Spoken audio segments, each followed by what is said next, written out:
उल्कापात होने लगा, दिशाएं धूल फेंक रही है, प्रतिमाओं को पसीना आ रहा है, गांव के घरों से रक्त निकल रहा है।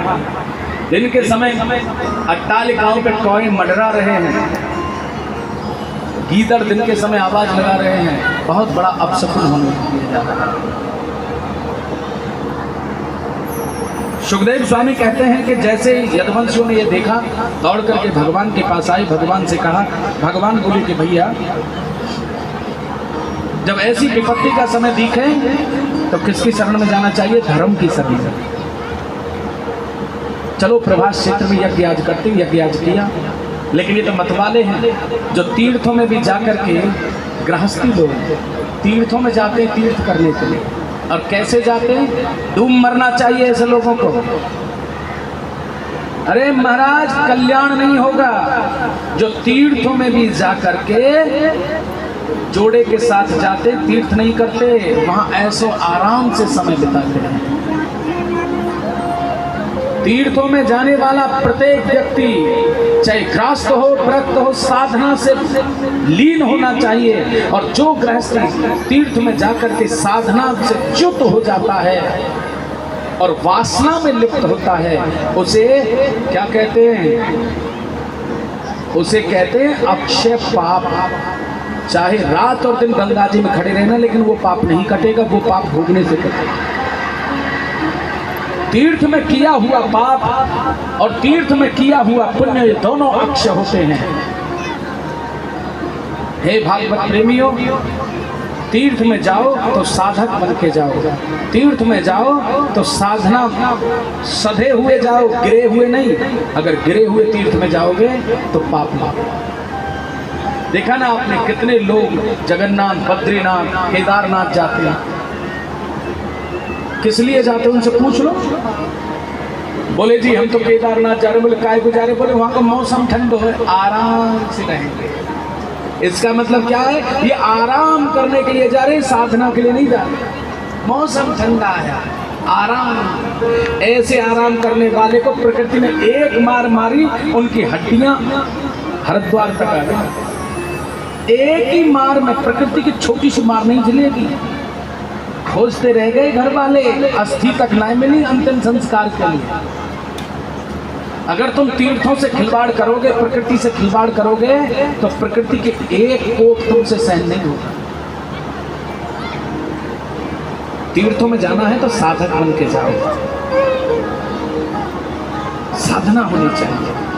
आज तक जितने भी राजे महाराजे, जितने भी महाराज राजा रानियों के साथ गए, सब साधक बन करके गए।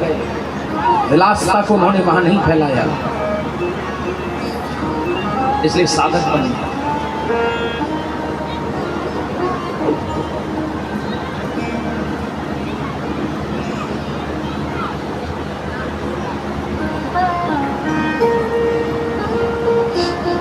बाल कृष्ण लाल, प्रेम से जय जय श्री राधे। प्रभास क्षेत्र में जाकर के उत्पात कर दिया इन्होंने। यज्ञ तो की, लेकिन मदरापान कर लिया, बुद्धि भ्रष्ट हो गई। एल नामक घास को खाना, आपस में लड़के मर गए। अंत में दाऊ दादा शेष अवतार में समुद्र में प्रवेश कर गए। भगवान श्री कृष्ण आज अर्जुन की याद करते हैं। अर्जुन आते हैं, कहा कि हे पार्थ, हमारी रानियों को ब्रज भूमि में लेकर के जाओ। ब्रज गोपियों के चरणों की रज जब इनके मस्तक पर लगेगी तो इनका कल्याण हो जाएगा। आज से 7वें दिन द्वारिका को समुद्र डुबो देगा।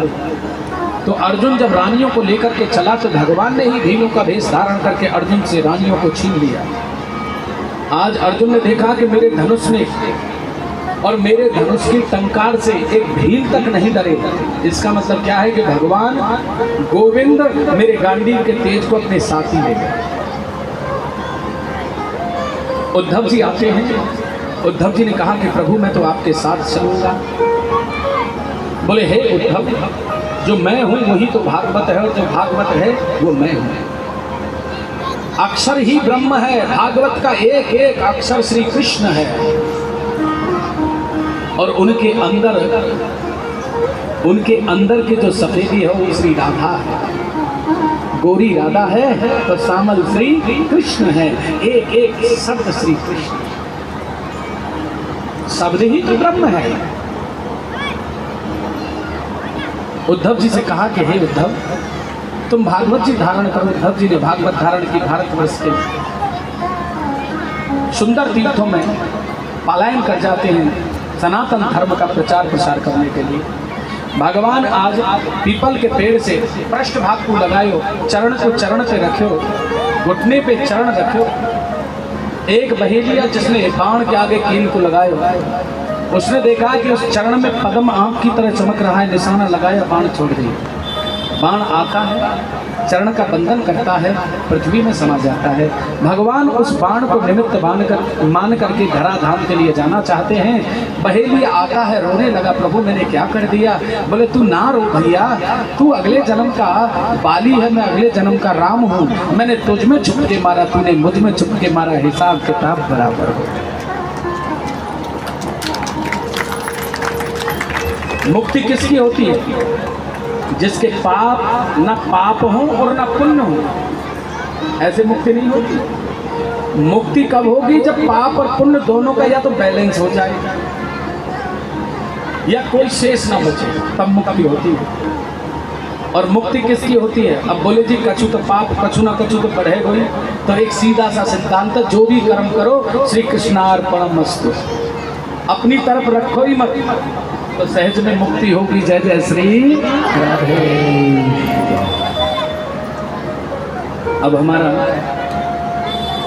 जो गुलावत गांव की सरदारी, जो बस्ती माता के जो गणमान्य लोग, सम्मानीय जो लोग हैं, वो परीक्षित जी के साथ आएंगे और मंच पर ब्राह्मणों की विदाई, सुखदेव की विदाई, म्यूजिशियन सरस्वती स्वरूप म्यूजिशियनों की विदाई, उसकी आप लोग तैयारी करके आएंगे। 5 मिनट की कथा शेष है, उसके बाद विदाई गीत, आरती, प्रसाद और कल हवन, वो भी आपको बताए देते हैं। हम लोग 7:30 बजे आपको हवन पे बैठाएंगे। पहले पूजा होगी, परीक्षित जी को 6:30 बजे पूजा प्रांगण में आना होगा, क्योंकि गर्मी का समय है। आने वाले लोगों को नहीं लगना चाहिए कि ब्राह्मणों की वजह से धूप हो गई, भोजन भी जो पा रहे हैं, भोजन निकल रहे हो पसीना, कम से कम पाने वाले को थोड़ा समय पर प्रसाद मिल जाए। तो हम चाहेंगे 9 से लास्ट 9:30 बजे फ्री हो जाओ आप लोग। पहली पंक्ति संत ब्राह्मणों की जो लगानी है वो 9:30 बजे लगा दो, ताकि समय से आपका काम प्रारंभ हो जाए। तो 7:30 बजे आप लोग हवन में बैठेंगे। जिनको भी आना है, हवन में सम्मिलित होना है। अच्छा, एक बात और कहेंगे भैया, गोला ज़्यादा लेके नहीं आने, गोला एक ही छुड़वाएंगे। सामग्री और घी अपने साथ लेकर के आए। गोला परीक्षित जी का बस्ती का गोला होगा, परीक्षित जी के हाथ में, वो संपूर्ण बस्ती के नाम से छोड़ा जाएगा।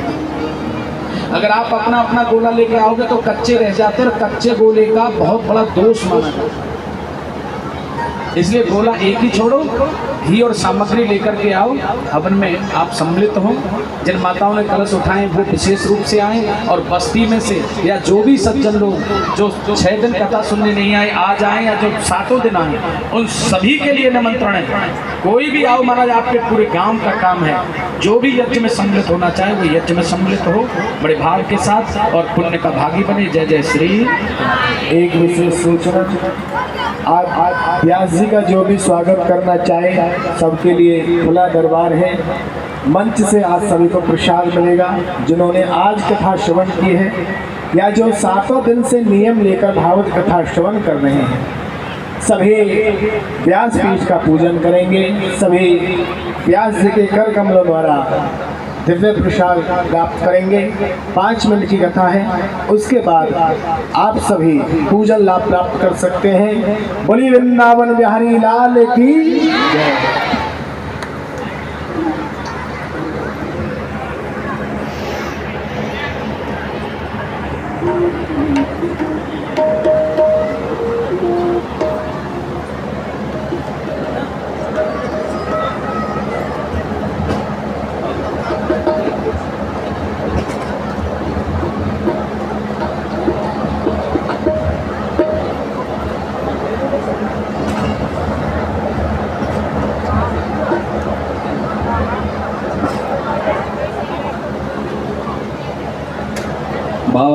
कृष्ण लाल।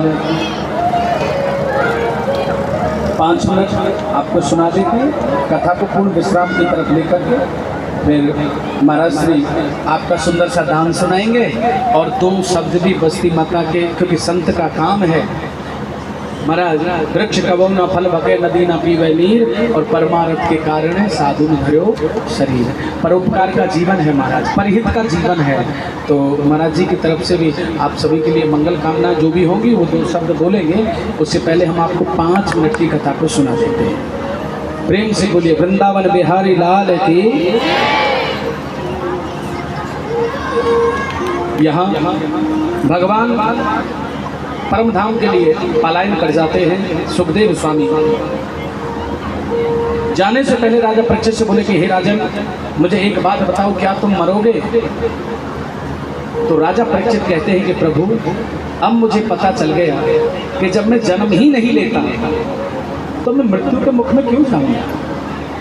जिसे आत्मबोध होता है वो जानता है कि आत्मा न जन्म लेती है न मृत्यु को प्राप्त होती है, न वो कभी जरावस्था को प्राप्त होते, वो अजर अमर अविनाशी।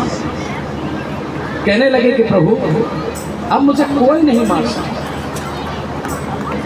सुखदेव स्वामी कहते हैं तो द्वितीय दिवस में हमने आपको बताया सत्य मुक्ति और क्रमश मुक्ति 2 प्रकार की मुक्ति होती है। सत्य मुक्ति के द्वारा महायोगियों की तरह कटचक्र का भेदन करके प्राणों का पलायन करके भगवान के गोलोक धाम को प्राप्त कर जाए। और ऐसी मृत्यु, ऐसी योग की मृत्यु महापुरुषों को प्राप्त होती है महाराज। परीक्षित जी ने खटचक्र का भेदन किया, प्राणों का पलायन करके उधर से काश्यप नाम के ब्राह्मण और तक्षक नाम का नाग डसने के लिए चले। दोनों रास्ते में मिल गए। काश्यप ब्राह्मण कहने लगे आप कौन हो, क्योंकि तक्षक नाग भी ब्राह्मण का रूप बना के आ रहा है। कहने लगे कि महाराज हम तो तक्षक नाम के नाग हैं। आप कौन हो? बोले काश्यप नाम के ब्राह्मण हैं। बोले तुम कहाँ जा रहे हो? बोले राजा परीक्षित में डंक लगाने। और बोले तुम कहाँ जा रहे हो? बोले राजा परीक्षित को बचाने। तो तक्षक कहने लगा मेरे दंश से आज तक कोई नहीं बचा पाया। काश्यप नाम के ब्राह्मण कहने लगे इतना भी अभिमान अच्छा नहीं तक्षक, भगवान जिसे जीवन देते हैं उसका जीवन कोई दे नहीं पाया। तक्षक अभिमान में है, क्योंकि जिसमें जितना जहर होता है उसका स्वभाव उतना गर्म होता है। नाग जितना जहरीला होगा उतनी हुंकार और उतनी महाराज उसमें क्रोध होगा। बोले परीक्षा, बोले हो जाए। पीपल के पेड़ में डंक मारा, जल के भस्म हो गया। काश्यप नाम के ब्राह्मण ने जल लिया, अभिमंत्रित किया और उसे भस्मी के ऊपर डाला तो फिर से हरा भरा। तक्षक नाग समझ गया ये जीवन दान देगा, ये मानेगा नहीं। बोले आपको क्या चाहिए? बोले ब्राह्मण अगर किसी के लिए मंगल कामना करता है वो क्यों करता है कि सामने वाला उसे उसके बदले में कुछ ना कुछ देता है। दान दे, दक्षिणा दे, जो देता है उससे क्या होता है कि ब्राह्मण की उसमें आजीविका छुपी होती है, जैसे बेर में गुठली, एकदम आजीविका छुपी होती है। अच्छा, बहुत लोग आजकल क्या कहते हैं, बल्कि हम तो तुलसी पे करें, हम बिल्कुल ना करें। और महाराज क्लियर कहते हैं साथ रहना सुखी रहने, कोई तुलसी तुलसी का झगड़ा नहीं। तुलसी हम सर पे विराजमान करें, तुलसी को सम्मान करें, लेकिन भैया तुलसी पे कथा ना करें। बोले कैसे करें? जो दोगे सो लेंगे पर लेंगे। यजमान को हम जानते हैं कि यजमान पे जोर ना पड़ जाए, उसकी आत्मा ना टूटे, उतना हम जानते हैं। लेकिन ऐसा नहीं कि माना तुलसी वाले और पकड़ो। जो लास्ट वाले दिन का 7 दिन यूँ कहें, अब साजिंदान को दो, अब टेंट को दो, पंडितन को दो, फलाने को दो, या को दो, कथा की बजट लेनो ही लेनो, आय दान। ये ना हमारे दादा गुरु ने किया, ना हमारे पिताजी ने किया, और ना तीसरी पीढ़ी पे हम हैं, ना हम महाराज उस चीज़ को पसंद करते। तो ब्राह्मण की क्या है? ब्राह्मण को हाथ नहीं फैलाना चाहिए, प्रमाण चाहिए तो ले लेना। भिक्षा व्रत की होती है, ब्राह्मण की नहीं। ब्राह्मण को ज्ञान के द्वारा धन का अर्जन करे और अपने परिवार का भरण पोषण करे, सत्संग करे, रामायण करे, अनुष्ठान करे, वेद पाठ करे, पाठशाला चलाए, विद्या पढ़े पढ़ाए, दान दे दान ले, यज्ञ करे यज्ञ कराए, ये 6 कर्म ब्राह्मण को होते। मांगना कहीं नहीं लिखा। इसलिए अपने विवेक से परिवार का भरण पोषण करें। जो मिलता है, काश्यप नाम के ब्राह्मण कहते हैं हम राजा की प्राणों को बचाएंगे और राजा हमें जो उपहार देगा उससे हमारा परिवार पलेगा। कहने लगे हम अगर तुम्हें दे दें, बोले ऐसे लेके जाने वाले नहीं। संसार कहेगा कि ब्राह्मण लोभी थे इसलिए बीच में से वापस चले गए, मुझे थोड़ा समय दो। तक्षक ने कहा दिया। तो ब्राह्मण बड़े, काश्यप नाम का ब्राह्मण बड़ा मनस्वित ब्राह्मण, उसी स्थान पर ध्यान मग्न होकर के देखने लगा कि परीक्षित की आयु कितनी शेष है। अब उन्होंने ध्यान लगाया तो परीक्षित की आयु का तो कोई वर्णन ही नहीं आता, कुछ नजर पड़ती नहीं। और बार बार जब ध्यान लगाया तो परीक्षित जी तो भगवान के गोलोक धाम में बैठे हैं। बोले अरे ऐसा कौन मूर्ख होगा जिसे भगवान का धाम मिले और वो इस दुखदायी मृत्यु लोक में वापस आए? कभी नहीं। और लाने वाला भी देव नहीं असुर होगा जब भगवान के चरणों से संसार में लेकर के आए। उसी समय काश्यप नाम के ब्राह्मण पीपल की जड़ में जो धन था उसमें से थोड़ा धन लिया और वापस चले। तक्षक ने दंश लगाया, परीक्षित का शरीर मिट्टी का शरीर था, प्राण पहले ही जा चुके थे, वो जल के भस्म बन गया। पुत्र जन्मेजय ने 168 कुल थे नागों के, अपने पिता का प्रतिशोध लेने के लिए 160 कुलों को नष्ट कर दिया। 4 जगह पे हवन कुंड की वेदी बनी, पहला सिरसा, दूसरा हिसार, तीसरी सिही और 5वां नागदा, चौथा नागदा गुजरात। 4 जगहों पे आज भी आपके पास बल्लभगढ़ सिही है, वहाँ एक टीला है, आज भी वहाँ आप जाकर के देख सकते हैं। बड़े बड़े सर्पों की उसमें माँ जब निकलती है महाराज, आज भी।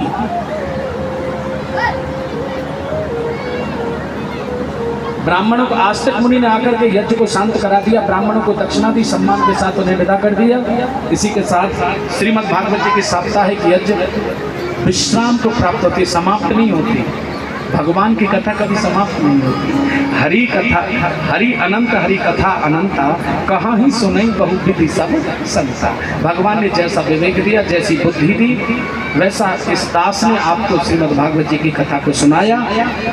और जाने में अनजाने में वाणी से कोई ऐसी त्रुटि रही हो तो ये दास बहनों से, मेरी बहनें अपना भाई मान करके, मेरी माँ अपना पुत्र मान करके, नौजवान भाई अपना भाई मान करके, बाबा लोग अपना बेटा मान करके, जिसको जैसा नाता अच्छा लगे वैसा नाता साध करके इस दास के 7 दिन में अगर कोई भी ऐसा अपराध हुआ हो तो उसके लिए हम क्षमा प्रार्थना हैं।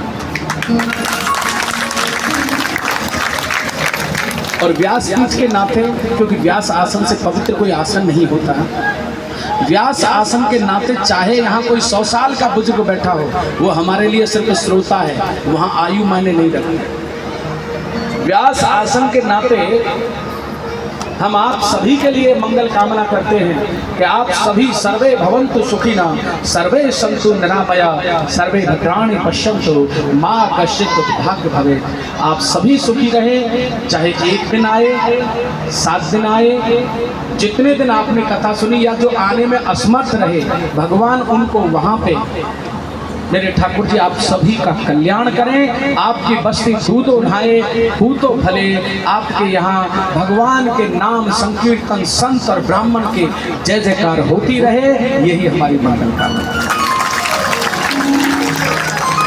पधारे हुए हमारा जो संत समाज है वो यज्ञ भी सफल हो जाती है जिसमें संत के चरण पड़ जाते हैं। वो महाराज स्थान भी तीर्थ बन जाते हैं जहाँ भगवान के भक्तों के चरण पड़ते हैं। तो यहाँ हमारे महाराज से अशोकदास और पधारे हुआ समस्त संत समाज, हम उनसे भी क्षमा प्रार्थी हैं। यदि इस दास से कोई अपराध हुआ हो तो हम उनसे क्षमा मांगते हैं, आप हमारे अपराध को क्षमा करें। और यहाँ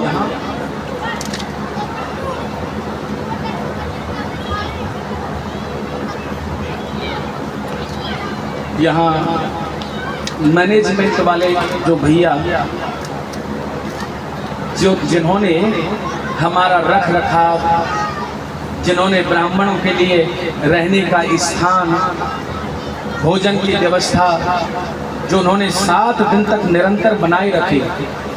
अब नाम तो महाराज हम 1-2 का ही जानते हैं, आपसे कहें क्योंकि हम लोग बहुत ज़्यादा अटैचमेंट नहीं बनाने, हम हमारी शुरू से आदत नहीं है भैया भैया कह करके जय श्री कृष्ण कह करके सातों दिन निकालते। तो उन सभी मैनेजमेंट वाले नौजवान भाइयों का भी हम आभार व्यक्त करते हैं जिन्होंने पूरे 7 दिन तक, देखिए महाराज, रहना, देखभाल करना, ये एक बहुत बड़ा काम होता है। किसी के घर पे एक व्यक्ति भी आ जाए तो बहुत बड़ा काम होता है। अब हम लोग तो जहाँ जाते हैं ना वैसे ही 5-7 10 अपने संग लेके जाए, तो हमारा तुम्हारा बहुत बड़ा काम हो जाता है।